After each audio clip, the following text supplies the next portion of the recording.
करे तू करे जब देखे हमें झूठी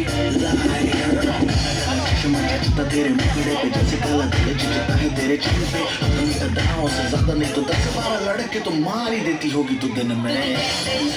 फिरते हैं मेरे वर्गी और न होने वर्गी और न होने वर्गी और न होने तू मुट्ठा बिल्कुल देसी है मैं कितनी महत्व सोनी